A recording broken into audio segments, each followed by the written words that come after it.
All right, guys, so we found a video on Diablo 4 talking about how Diablo 4 is now an MMO, and I'm curious to hear this. I've heard this sort of conversation and take a few different times, and I want to see kind of how they sort of call it an MMO and why they call it an MMO. I know what I think of when I think of an MMO, and an MMO to me is a large game with individual servers that your characters live on. You play with people on your servers. You can do some cross-server stuff, but there's stuff specifically locked to your server.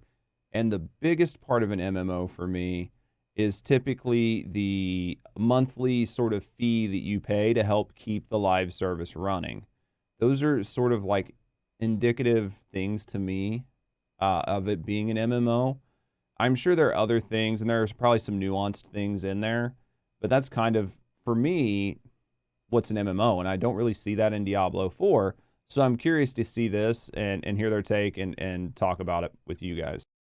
The first open beta for Diablo 4 has come and gone, and with it we learned that Diablo 4 is actually an MMO, and in this video I want to explore why that is, and also what I like about the game and what I don't like about the game and hope to see changed in the future. All right, so right off the bat, it's a statement. Diablo 4 is an MMO. So I'm curious to see how they justify that. So let's talk about what makes Diablo 4 an MMO. What do I think has changed this game to deserve to be called an MMO? Well, first of all, you have to log into the game. It has a login screen, it has login queues, and then you select your character, and then you go into another login queue to get into the game.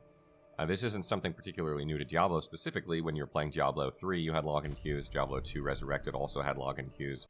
Okay, so right off the bat, one of the aspects to make it an MMO is the login and the login queues. However, Diablo 2, a version of Diablo 2, and Diablo 3 also have this similar style of setup, and I would classify neither of those as an MMO, correct? For a long time because of the amount of players. But this is something that only MMOs usually have. There isn't other ARPGs out there that I'm aware of that have login queues. So this is one aspect that kind of defines the MMO genres. And it's part of a live service game that's utilizing servers. Because it's, I'm assuming, using servers and not peer-to-peer, you will more than likely see a sort of queue system to log into a server, as compared to a game that has a more standard sort of peer-to-peer connection. That's my take on it. Let me know what you guys think. And you're playing on online servers. There is no offline mode in this game. So that's one reason this game is kind of an MMO. Secondly, there are clans in the game, or guilds, whatever you want to call them, that you typically find in MMO games. You can invite your friends. You have a hierarchy. There are ranks and things. You have message of the day. You can create yourself a clan tabard and a name that people can see when you're walking around in the game world. This is another aspect that leans towards the MMO side of things. So I know that they have, or at least utilize, those types of things in clan or in MMOs, but I don't know that it's uniquely an MMO thing. This is another one of those, like a game as a service or a live service game where you're creating a community and playing with your friends, and it gives you sort of a way to keep everybody together, get a hold of everybody without having to use Discord and stuff like that. I don't know that it's uniquely an MMO thing. I do think that MMOs utilize it probably the best, but other games do similar things to this, including phone games. Games like Clash of Clans and other games like that have clans and guilds that you can join on phone games that let you group up with people to find similar people to talk to, especially in games with group activities and stuff like that. So I would sort of respectfully disagree that it's that right there helps make it an MMO. I think it's something that a lot of the industry is doing with games that are live service games or games as a service, and it's a nice feature to add. Additionally, not unlike Lost Ark and other MMOs, there are world events in this game that take place at very specific times that if you miss, you won't be able to partake in. So if you're like gone, you're outside the house, or you're at work, you won't be able to hit those world events, so you have to kind of plan your schedule around them. In this case, during the beta, we got to fight a Shaba the Pestilent, which was a giant world boss. It's kind of poison-inspired. and you had 15 minutes to take it down. So we had all these players on our server fighting it. The first try, we got it down with like 30 seconds left. Second try, we got it down with about 5 minutes. But it gives you a ton of loot, bunch of legendary items. Had a chest that you could loot that had like a weekly lock on it, meaning I think you can only get that chest like once a week, because the second time we killed it, it was not there. So this is something that you find in MMOs. You also find world events or shared world events in a lot of other games. You do find them in MMOs. You do find them in games like Destiny 2, which is called a shared world shooter. While they might not have giant 15-minute world bosses, they do have world events that happen. And this is also something that I've seen on smaller mobile games and a few other different style games, where there are just things that happen every so often, once an hour, once every 2 hours, once every 3 hours, that you do kind of have to plan your day around if you want to do them efficiently and effectively. So these are definitely things that you would find in an MMO, but they're also things that you would find in other games. And Blizzard owns a lot of other games and is consolidating things that people enjoy or people sort of interact with frequently from other games, and finding a way to make them fit in this new persistent world, this live service that's going to be Diablo 4. It kind of has a WoW feeling to it. It does. Like, the world bosses have like sort of this imposing MMO feel, but once again, I don't know that I think of it as an MMO. I think of it as just another aspect of a live service game. Another important point is that you will run into other players in your game world. This is not optional, unlike Diablo 3, where you had to invite people into your game world even though the game was online. This game has players in your world anyway. There's no way to get rid of them. There's no like private server for you to play on, at least not that I'm aware of. So you will see players in town. You'll see them out on the landscape. You'll run into them, do world events together, do other events out on the landscape together, trade with them, talk to them, communicate with them, just like you would with an MMO. There is a global chat. There's a guild chat. There are friend chats, etc. So there is a chat box for you to do this in. And again, these are all things that you would see in an MMO.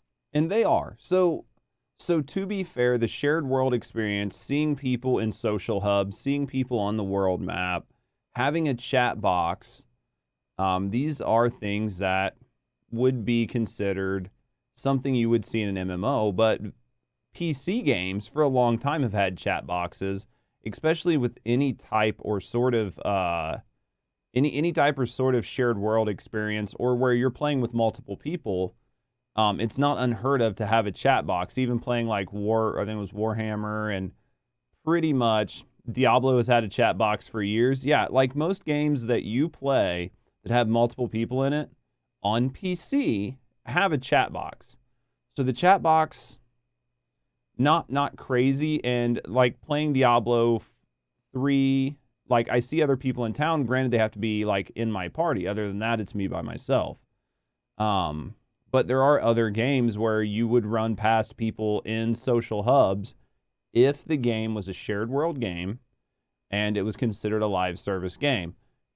Once again, and I'm looking at these individual elements and saying that I don't find them to be a clear indication of an MMO, but maybe all of them taken together will add this up to be an MMO experience. But right now, I'm still firmly in this is a live service shared world experience that is not an MMO.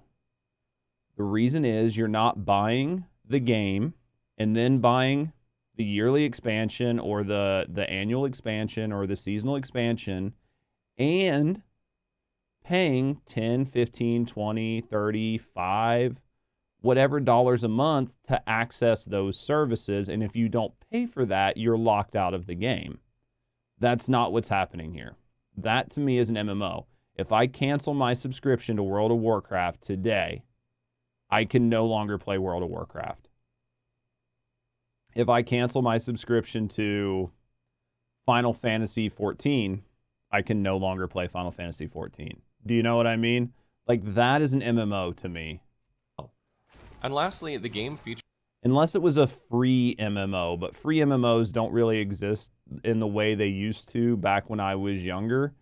And most free MMOs were more of a beta for some type of paid version MMO that was coming later on anyway. There's level scaling, meaning that like the dungeons in the game, or at least the first area of the game, I don't know how to be through the entire game, scale with your level. So if you do a dungeon and you're level 8, it'll say that the dungeon is a level 8 dungeon, but if you go back and you're level 25, which is the level cap for beta, it will be a level.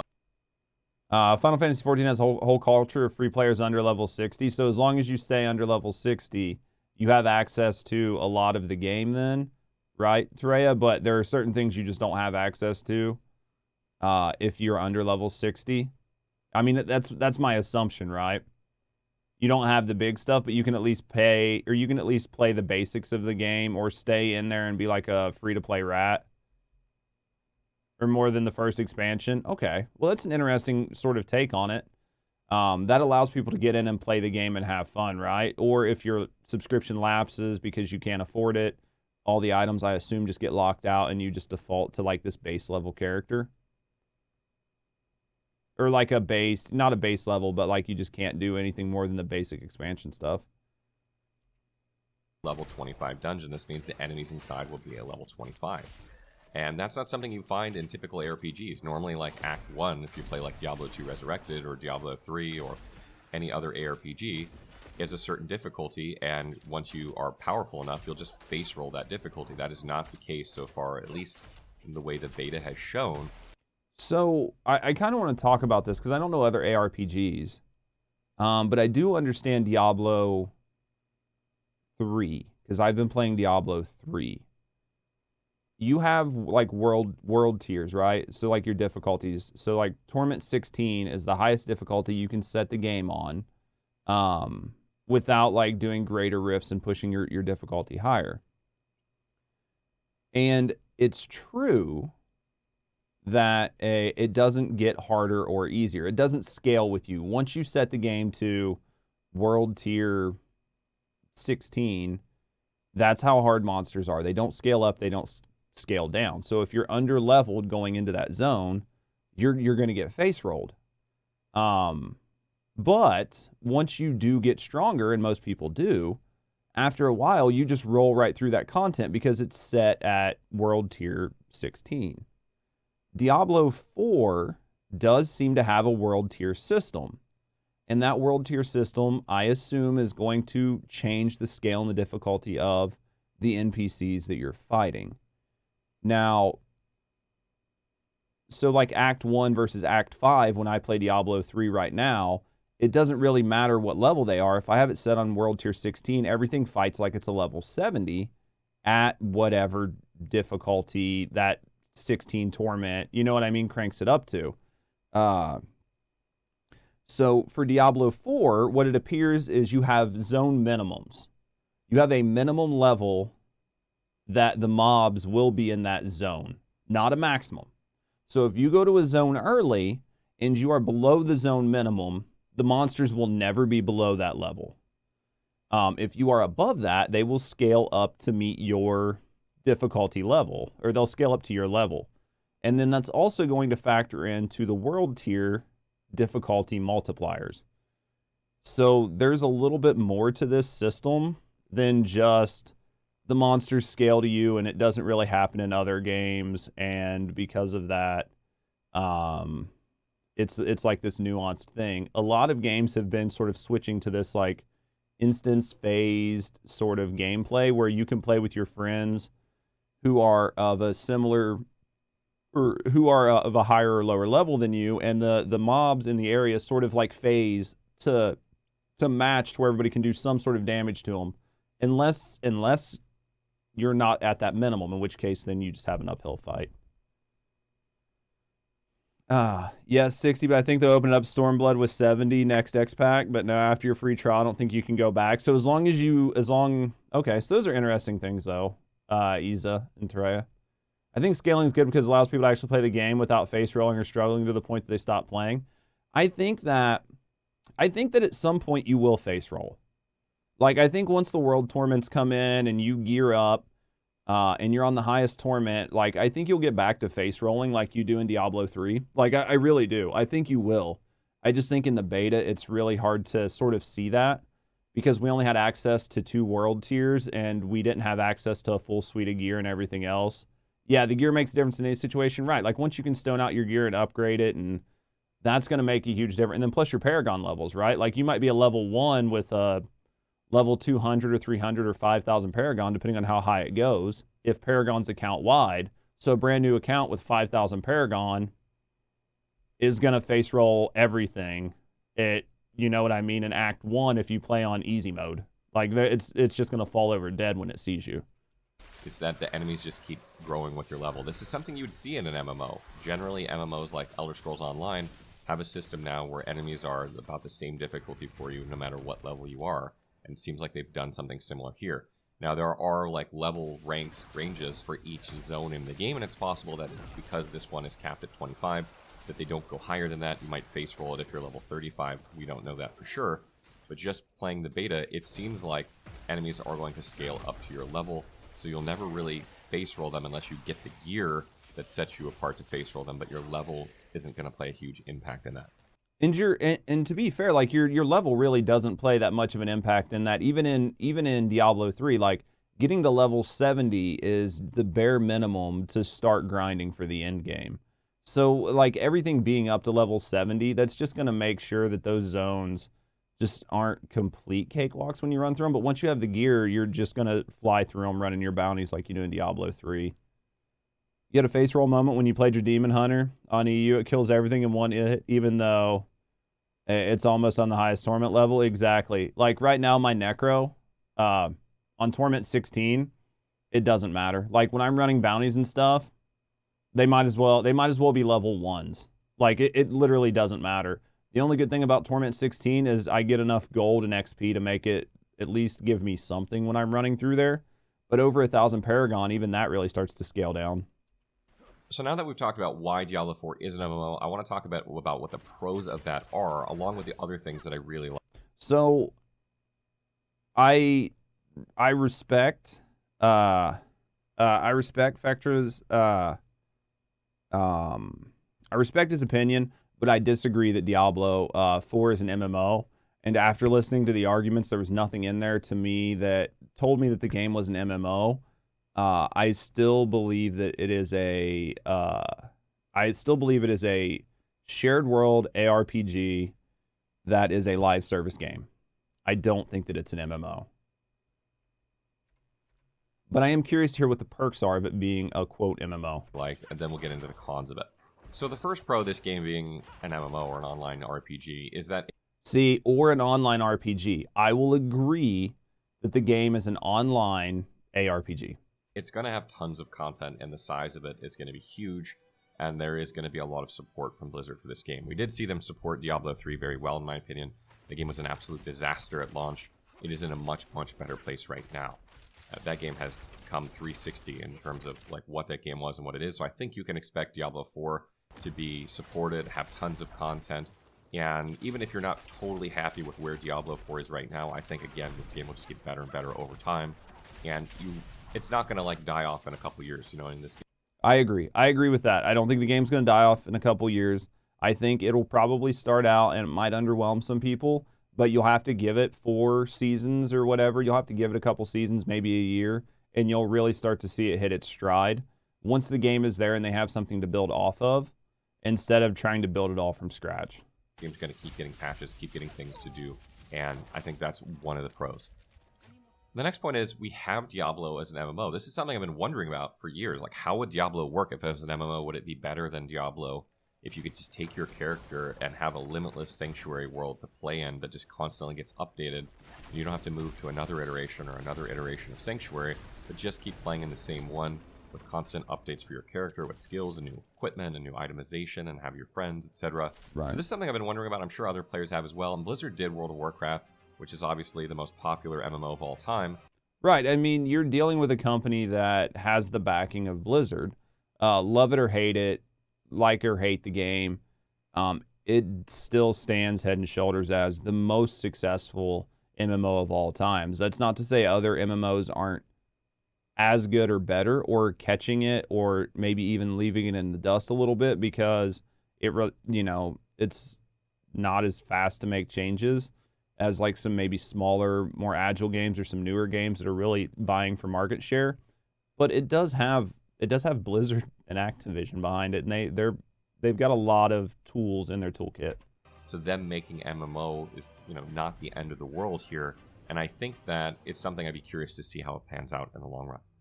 And moving along to other points that I really liked about the beta. First of all is the art style of the game. I really like the visual appearance of this game. The UI isn't much to look at in my opinion, but the actual art style itself, I think it's a lot closer to what I would love to see in a Diablo game, closer to Diablo 1, closer to Diablo 2. Not as much like Diablo 3. It's not all the way there. It's somewhere between Diablo 2 and Diablo 3. And I do think it's somewhere between Diablo 2 and Diablo 3. I don't think if you would have scaled it back to like your original Diablo 1 or even Diablo 2, I don't know that it would have paired very well with just the way gaming has went and a shared world experience. Because it creates like this dark, sort of spooky, intimate place for you to live. And that isn't what this game is. So I think it's a good sort of amalgamation of everything they've done and trying to take it back to its roots while still keeping it something new. Eventually, WoW will die due to them stopping the X-Packs.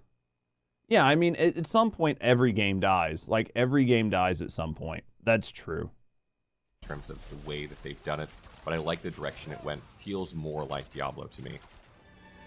Next is the music in this game. The music is absolutely fantastic. There were a couple tracks that absolutely gave me nostalgia vibes from Diablo 2. It's a game I've been playing on Twitch recently, so I was very familiar with the soundtrack in my head going into Diablo 4. And I just love the music of this game. It's dark, it has this classical feel to it, it's very, very good, and it makes you want to keep playing the game. They did a fantastic job on the music. And the funny thing about music, too... I'll agree. The music was good. I don't know that good music is something that is exclusive to MMOs, or because Diablo is a quote MMO, it's going to get good music. But I do agree that the music for Diablo 4 has been very good. It's one of those things that, if it's not present in the game and it's not good, it doesn't necessarily take away anything from the game. But if it's good and it's present and you notice it, it adds a lot to the game. So I'm pleasantly surprised that this was as good as it was.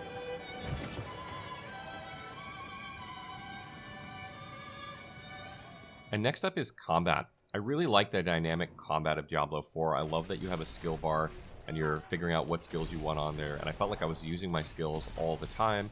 And because of the way that you had like a limited time dodge, and you had to like really work on positioning yourself and when to use your abilities and your cooldowns and how to use it in combat. I felt like I was always using all my abilities on my bar. So combat felt really good in my opinion. And I'll agree with that. I enjoyed the combat. The bar down bottom isn't any real different than Diablo 4 or Diablo 3. Like, I have the same amount of skills in Diablo 3. I kind of wish you had access to more skills on the skill bar, because I feel like there were more skills I wanted to use, and being limited to, you know what I mean? Especially with an ultimate taking up 1, that gives you sort of like 1 generation skill, 1 main spender, and then like a defensive and a mobility. And then next thing you know, you feel like, man, I wish I had an extra skill. So I would have liked to have seen that expanded. But again, I don't know that that is something that was given to Diablo 4 just because it was an MMO. It's the same stuff that was in Diablo 3, and welcome on in, Iowa. Thank you for the resub, friend. Thank you for the 17 months. How you doing? And yeah, I don't know that was something that was given to the game just because it was an MMO. And the dodge feature, I guess, supposedly was on Diablo 3 for console, but not on PC users or something like that. So I like the dodge. I just feel like the cooldown on it is terrible, because I always feel like I need to reposition in this game. But a lot of that's probably just because I'm early level, and it's a lot harder to sustain, damaged hits for a long time. So that's my thoughts on that. I don't think that those things are given to the game or are good because Diablo 4 is an MMO. I think they've always been sort of persistent. Always lurking. You love listening to me. I love you, Io. Thank you for being here, friend. Reminded me of Lost Ark a lot in this respect because you have that limited time dodge, and your build is made up of what skills you want on your bar and how you put your skill points into effect their passives. Had a very Lost Ark feel to it, but maybe a little bit more refined. And you could literally show a screenshot of Diablo 3 right by Diablo 4 and been like, oh yeah, this is some new MMO, and people would have been like, oh well, that's cool. And then you'd be like, no, it's Diablo 3, it's the exact same bar. sort of piggybacking off that a little bit, the game seems to be in a good place in terms of build variety, at least from what I can tell so far. Of the 3 classes in the beta, it seems like there's at least 3 or 4 different ways you can set them up and get through the content successfully. So it's really hard to tell if that will carry over to the full version of the game, or if there'll just be meta builds that are viable and everything else. Is it Viking, thank you for your dicks. Thank you for the 50 betties. I'll agree that short of the Barbarian really struggle bust through the beta in the early game, but I've seen some reports and stuff that, well, how do I want to say this? Blizzard is not going to buff the Barbarian to make all classes good at all levels of the game. Just because the Barbarian underperforms at level 20 or 25 doesn't mean the Barbarian's going to underperform at level 100 Paragon 100. I guess the Barbarian has a slower start because of the Arsenal system and needing so many more legendaries and stuff like that to really shine and perform. So because of that, they're not making any changes. But in the early game, the Barbarian does struggle. From what I've seen, with all the other classes, though, like, yeah, if you want to run a poison build or you want to run a shadow build, or you want to run daggers versus bow on your rogue, as long as you spec all your points into one spot and really focus it down, it'll take you through leveling. I mean, it's leveling, right? And the same with sorcerer. You're just leveling at this point. So it looks like you can use just about anything to level and you'll do just fine. And the same with the barb. You can still level with it. It's just you're gonna struggle a little bit more than the other classes, but it's just basic leveling, and it's only your first time. Because after your first time, your stash and your gems and all your gear, you can help out your alts. So I don't really see that as a big thing. The barb struggles early base, but comes strong later on. That's what I heard, Viking, is that the barb really shines later on. I really like off-meta builds. It's fine if you want to get max DPS and you want and everyone copies that, and that's what everyone plays, that's fine if you want to do that. But I really like being able to make builds that are just fun to play, that can still get you through the content of this game. And maybe they can't get you through 100% of the content, but maybe they get you through 99% of the content or 98% of the content. I love that in this game, and I think the fact that there are 3 to 4 builds possible for each class in the beta currently that are viable up to 25, I think that means the game's in a pretty good place build variety-wise. And once again, we're talking about the beta in this conversation, in this part of this conversation, okay? We're talking about the beta and build variety while you're leveling. When it comes to Fextra's point, like at the very end game, like hardcore pushing towards max in-game stuff, there will probably only be 1 or 2 viable builds. But it is nice to be able to like sort of play whatever you want and experiment with your class and learn all your abilities while you're leveling. That's the point of leveling. The point of leveling isn't to put on the best stuff and run through it. And I think maybe people forget that because they're just so used to speedrunning content. But if you're new to a game, one of the best parts about the game is just trying out all the different stuff, figuring out what you like and you don't like, playing with that, and then getting to the point where you're like, okay, I've put everything into this I can, but I can't make it to the next level. How do I min-max? How do I optimize? And that's when you start looking into that. So I think these are good things, but I also don't think that these are good things that have been brought to Diablo 4 because it's an MMO. Because we have to go back to that statement, right? These are things that are supposed to have been brought to Diablo 4, or things that are good about Diablo 4 because it's an MMO. And all I'm hearing are good points about the game, but nothing because it's an MMO. I have to see how that carries over as the game world expands and there's more itemization, you get more loot, and as your character classes develop more and unlock more of their own unique features, if that actually is the case when you get to endgame, etc. But I think right now, from what I've seen so far, I think the game has the potential to have very good build variety, and that's great. And not to like really beat a dead horse or whatever, but right now we're only going through the leveling phase of the game. I would hope that everything would work through the leveling phase of the game in the lowest world tiers. If you're trying to do the highest world tiers, you're going to need the best stuff. If you're trying to run high world tiers early on to level, you're not going to be able to just play everything.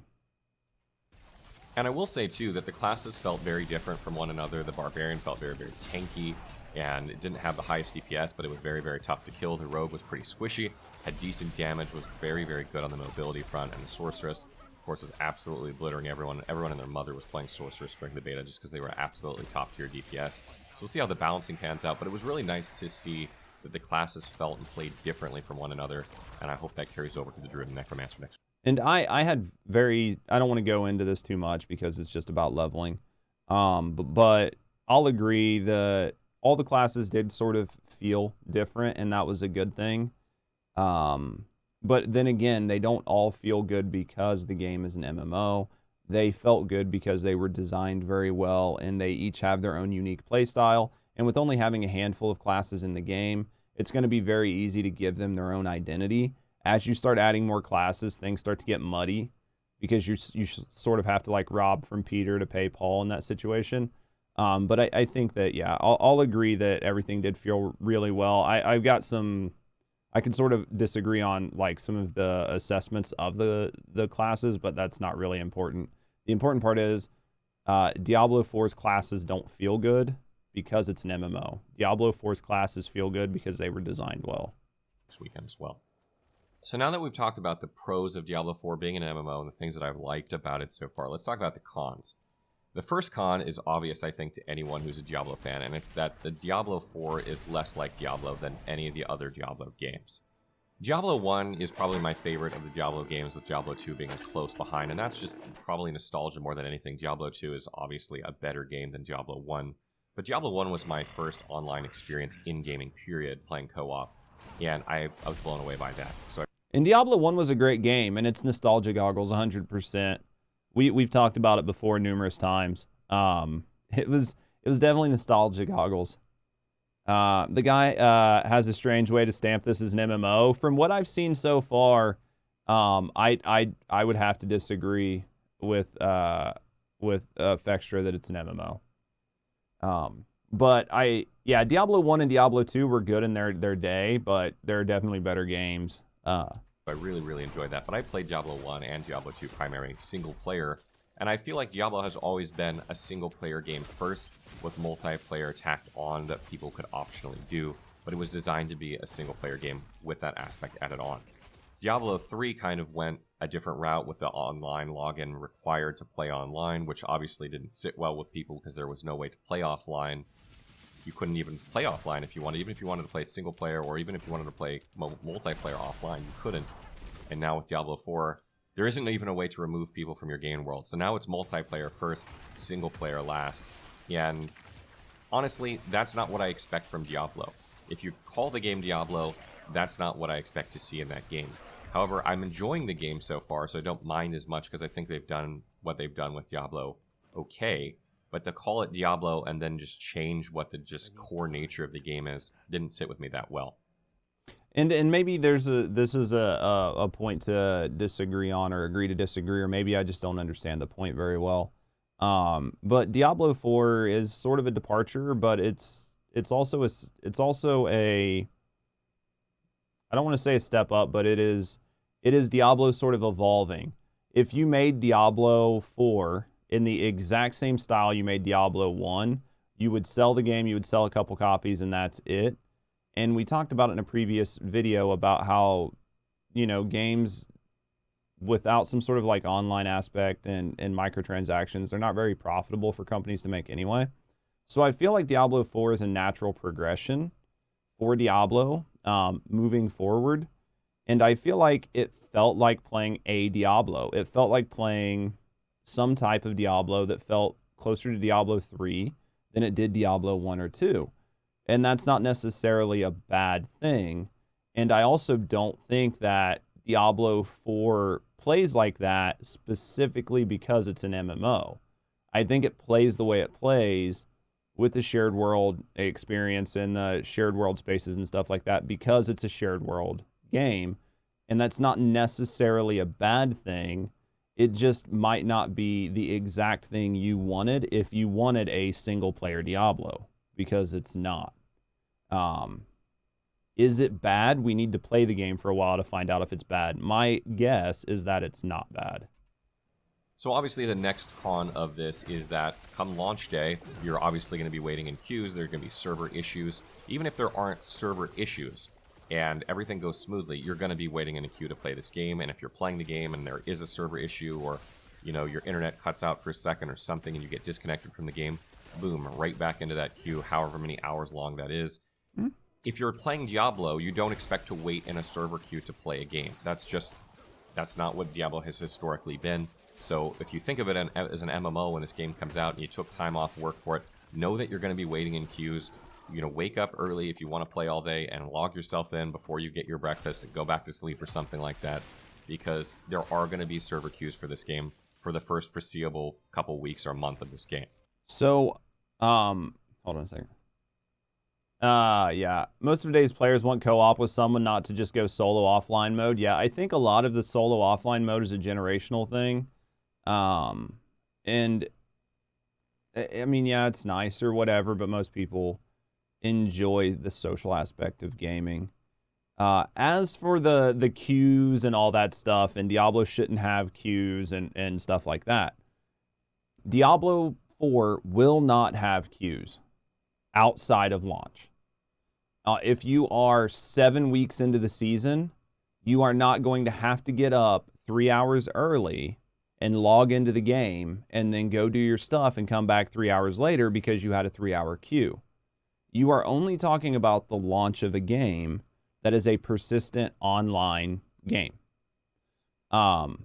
Every game that is an online shared experience on launch day has server instability and queues, because it's just the way it works. Is they onboard stuff and online stuff, and over time those go away.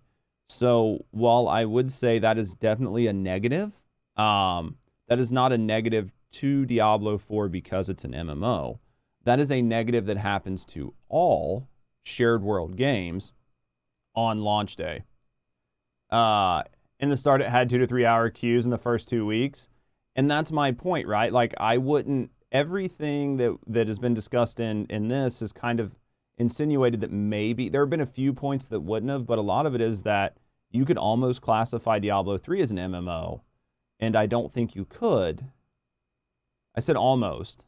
And I don't feel that you can classify Diablo 4 as an MMO, and the queues and all that, they're going to happen, and they're going to subside, and it's going to suck. But that's just part of a shared world experience, and you can't get away from that. And labeling Diablo 4 an MMO and then saying it gets these negative things because it's an MMO, I don't feel like it's fair. Particularly during peak hours. The next thing is that rubber banding may affect your gameplay of this game. It certainly did in Diablo 3 a little bit. I think it probably will even more in Diablo 4 from what I've seen from the beta. I had a good amount of rubber banding. I don't know how you're going to play hardcore in this game. With the rubber banding, the constant online connection, that's going to make hardcore a lot more difficult to play because you could get yourself killed, then it's not even your fault. And you also have things like world events and things like that, how does a hardcore character do these? I mean, that's got to be crazy. You must know the mechanics of that boss or whatever very, very well, because a lot of times world bosses just one-shot you.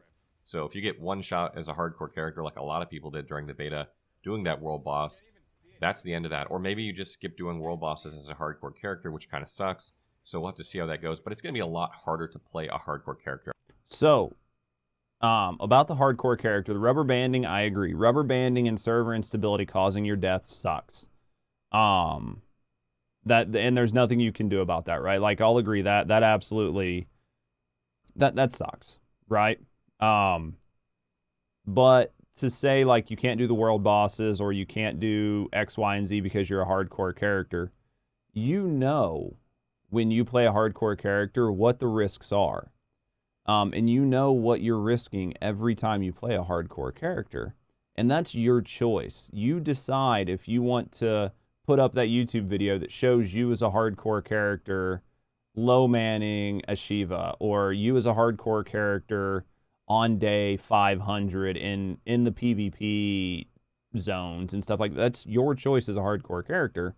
The game doesn't have to cater towards you for you being a hardcore character, and they don't have to make content easier for you because you're a hardcore character. Now, the fact that the game is online will cause some issues, but those are things that everybody will just have to address. But again, I don't know that this is a problem for Diablo 4 just because it's an MMO.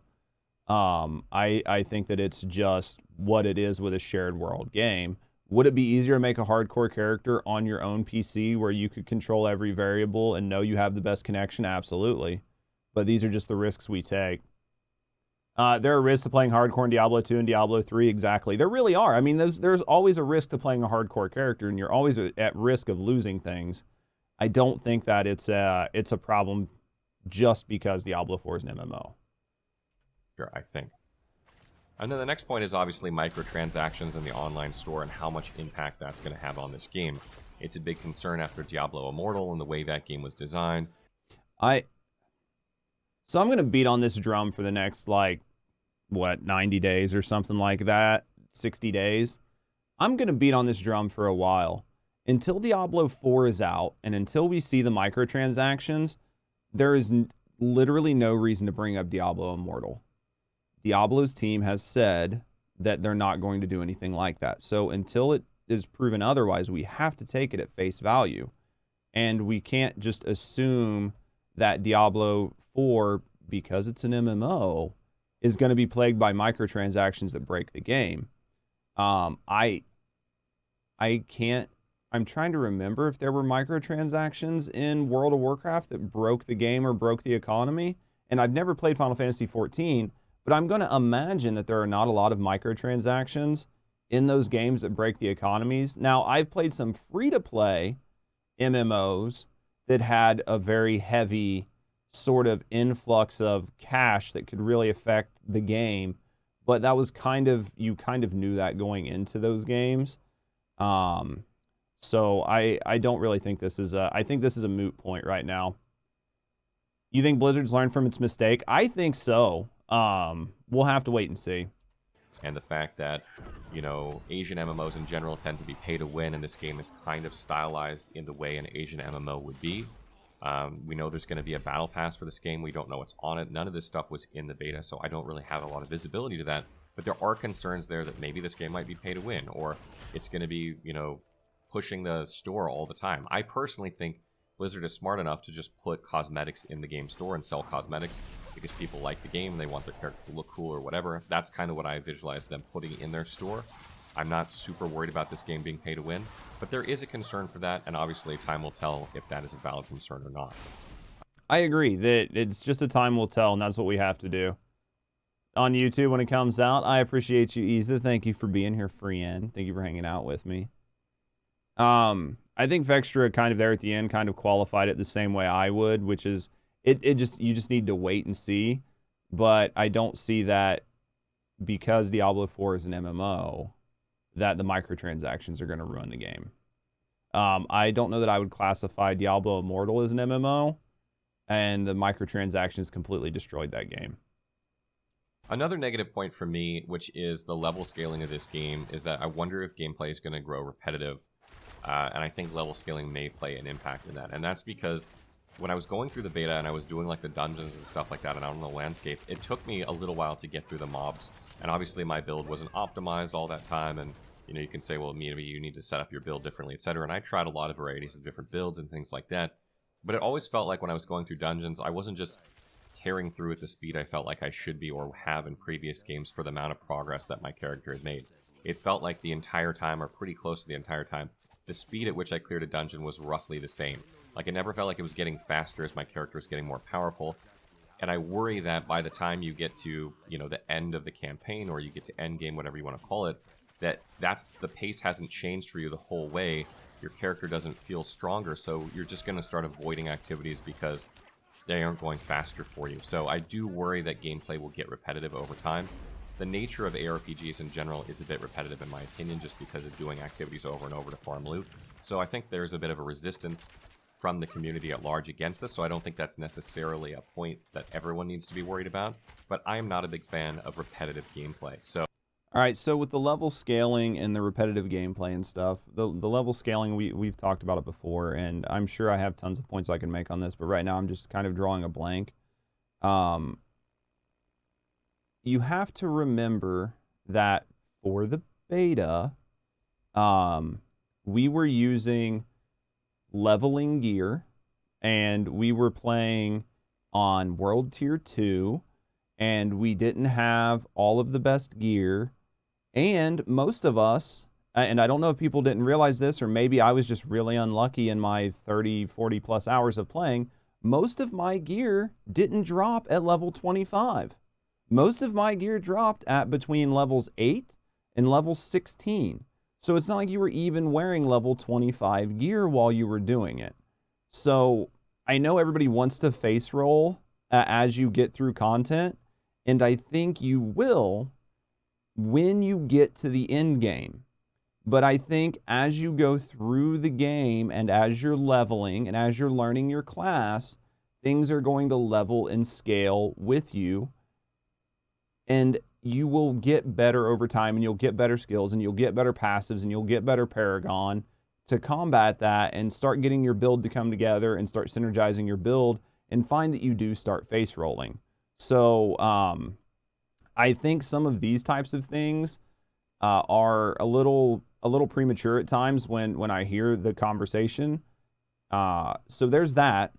And to go back to the whole video's point, I don't think that it's a bad thing because Diablo 4 is an MMO. Like, I don't think the level scaling and the non-face rolling and all of that is happening purely because Diablo 4 isn't an MMO, or purely because Diablo 4 is an MMO.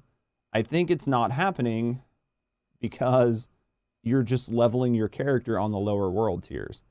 You just need to wait until you get to the end game to see how much of that power fantasy sort of comes back into the game. So definitely kind of take those with a grain of salt for sure. So this is a personal concern for me. It may not be for other people. And it wasn't terrible, but I am worried that by the time I get to endgame, I might be burnt out. And another thing that has me concerned is the activities of the game, or at least in the beta area, and I'm hoping it's just in the beta area, so it's not a huge concern. They get really repetitive. Like the same group events or events that pop up on the landscape just keep popping up over and over, and there's like 4 or 5 varieties of them, and you know what you do, and it's just like, it's mind-numbing. Like, after doing them about twice each, I was like, oh god, like, you're really just doing it for the loot, and it wasn't interesting or fun at all. There was nothing innovative about it, these sort of little activities you do. And if those are peppered all throughout the game, and they're very similar all throughout the game, that's going to suck, in my opinion. So, to be fair on all this, right, most people leveled 2 to 3 characters to level 25. Okay? And most people then were grinding gear to take on the world boss, or were just playing the beta to have fun playing with friends. So some of these activities would start to get repetitive, and you would start repeating them 2 and 3 and 4 and 5 times a piece. You will not be doing that when the game comes out. You will pick up the game, you'll play the game, you'll get through Act 1, you'll push to Act 2, you'll push to Act 3, you'll push to Act 4, however many acts there are. You'll start grinding that character to max level, and then you'll start grinding Paragon. And then if you don't want to play that character, you'll switch to a new character, but you'll send all your gear over. You'll crank the world tier difficulty, right, to tier 3, tier 4, tier 5, however high the tiers go. And then you'll rerun the content, and you'll speed right through all of it. And you'll skip all those world events because you don't need to do them. You just want to hit the main markers on the campaign, or you just want to go into adventure mode and run dungeons, or have a friend carry you through dungeons to power level you. So I get the concept behind all of this, but you're looking at the game's leveling point. That's all you're looking at right now based on the footage we saw in the beta. So it's really hard to judge everything on that. And I feel like it's a fair sort of like concern that those things might become repetitive. But we're looking at everything through the lenses of people who just played the beta and grinded the beta. And who, if you put probably the exact same amount of time into the live game when it first comes out, you'll have like 1 character to max level in the same amount of time that most of us spent getting 3 characters to level 25. So you have to keep all that in mind. But we have to circle back around and go, is all of this repetitive because Diablo 4 is an MMO? And I think the answer to that is no, it's not. That they're not related at all. So I think you could have probably titled the video like gameplay and impressions, what I like and don't like about Diablo 4. But putting the reason that you do and don't like it because it's an MMO on there, none of this stuff is really tied into it being an MMO. I hope that's really not the case and that they change dynamically or drastically as you get outside the first area of the game. But from what I've seen so far, it has me slightly concerned they might not be. And the last point is that the graphics of this game clearly took a hit to make way for online performance. Anytime you have a persistently online game or an open world game, you have to kind of dumb the graphics down a little bit in order to make things load more quickly, in order to transmit data faster. So you can clearly see that the graphics of this game are not where people would probably prefer them to be. They're not terrible, but they're also not cutting edge or anything great for an ARPG. And I think that's partially or mostly due to the fact that this game is a persistently online game. So I'm dumb, okay?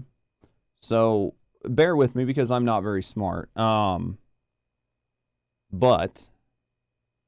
one, I didn't think the graphics were that bad in Diablo 4. I ran it on Ultra, and everything seemed to be pretty decent. There are probably some shader things and stuff that could have made it look pretty, but the whole point is for the game to be kind of like muddy and muddled and darker looking, and it achieved that. Secondly, and once again, you'll have to forgive me, but I don't think when you're playing an online game, okay, I don't think the server is sending you graphics, right? The server isn't sending you all the different graphics you need. Your computer is rendering them based on the files it has already stored on it. There might be some stuff stored on the server, but most of it comes from the data you already have on your PC and your graphics card telling your monitor where to place those pixels to give you the sort of visualization of where your data is. And that data is being transmitted back and forth in real time on the server.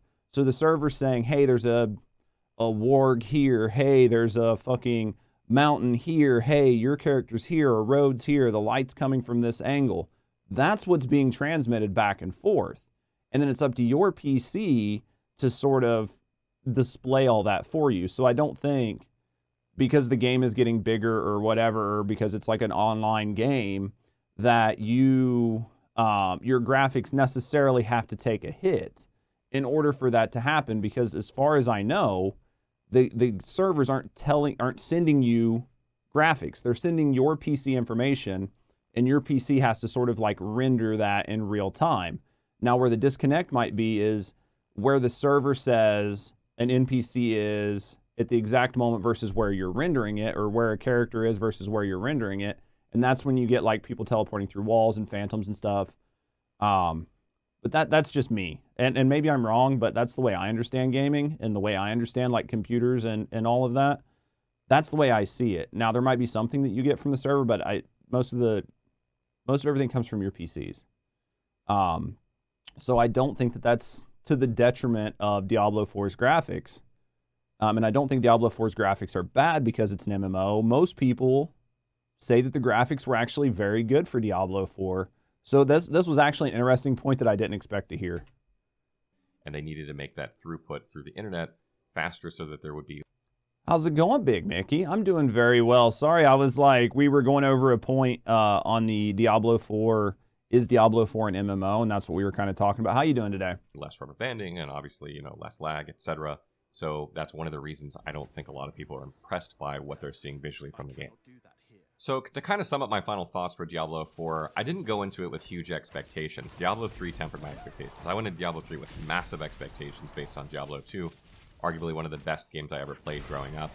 And Diablo 3 was a huge letdown based on that. They went in a completely different direction with Diablo, and they've obviously changed the direction even further in terms of the online interactivity with Diablo 4. So going into Diablo 4, my expectations were very low, and they didn't disappoint, actually. They exceeded my expectations. Again, I wasn't expecting the world here, and I was expecting the game to go in a different direction than the other Diablo games were, so that wasn't like a shock to me or something like that. And I'm actually having a lot of fun with Diablo 4. What I've played so far has been pretty good. I think there's a lot of potential for this game depending on how the rest of it pans out. Can't wait to play the Druid and Necromancer next weekend. Druid is my favorite class in Diablo 2. So looking forward to that coming back here in Diablo 4. And I would just say that, you know, if you can set aside for a second the fact that this is less like Diablo, and just set it aside and look at the game for what it is, I think you'll see that they have a decent game going on here. I know what it's like to do this. I've done this a few times now with Dragon Age. I've done this a few times with a Fallout. When Fallout changed to Fallout 3, when I went to first person, I didn't want anything to do with that game. Fallout 3 is a great game. Because I love the isometric games. Fallout 1 and 2 are some of my all-time favorite games. But once I got over that, it took me a long time, and played Fallout 3, I really enjoyed it. Fallout 3 is an amazing game. But just hands down, Fallout 3 is an amazing game for what it was. Love New Vegas, etc. I liked Fallout 3 better than I liked New Vegas, surprisingly. So if you can set that aside at some point and just play the game for what it is, I think you'll really like it. It doesn't mean you have to be happy about it, or it doesn't mean you have to forgive Blizzard for it. But good in MMO, it's a little bit, but only because of the world boss. Yeah, I think, and you might, if you're curious on my thoughts, you might just have to watch this when I put it up on YouTube here in the next day or two. But ultimately, I think Diablo 4 is a shared world persistent online game. It's a live service game. I don't think Diablo 4 is an MMO. I think it took a lot of different things that Blizzard and Activision own and kind of put them all into one game, one like live ARPG, and that's kind of what it is. There are some elements of an MMO in here, but not enough that I would classify it as an MMO. I think the game is shaping up to be something decent, and I can't wait to see more from it. If you're still on the fence about this game and you're wondering, is it worth it, should I play it, this is what I would say. The open beta is next weekend. All the classes will be in the game. Go play the open beta. No matter what platform you're on, Xbox, PlayStation, PC, play the open beta. You don't have to pre-order it. Play it for yourself. See if you like it. So after watching the video and listening to all the points and the counterpoints, you don't think you saw an entire world boss when you played this past weekend, but I hope to see one this weekend now that you know they exist. If you're curious to see what it looks like, you can head on over to my YouTube channel, and I played a barbarian, which was kind of weak. High inside, I probably shouldn't have played a barbarian. But if you kind of want to see the world boss and see what the world boss fight looks like, you can head over to our YouTube channel, and it should be like Whirlwind Barbarian versus Ashiva, I think is the title of the video. It's the full fight. It's not really edited out, but it'll let you kind of see the world boss and see the world boss fight. It was a tough fight. It was a good fight. I think it was a good idea, though. What'd you think of it, Mr. Fox? What'd you think of Diablo 4? Yeah, absolutely. The game itself is more of a single-player game, but the world boss brings MMO just a little bit. Yeah, it gives you that feeling, right? Love it. I think it's great. I can't wait. June can't get here fast enough. So to Fextra's points, he brought up a lot of points, but I don't think any of it was enough to sway me into the Diablo 4 is an MMO category. I think Diablo 4 is a live service game. I think it is a persistent online ARPG that has some elements of an MMO, but it has some elements of a lot of different games. Because of that, I don't think I can agree that Diablo 4 is an MMO. But ultimately, I want to hear your thoughts. So let me know down in the comments below. And as always, have a great day.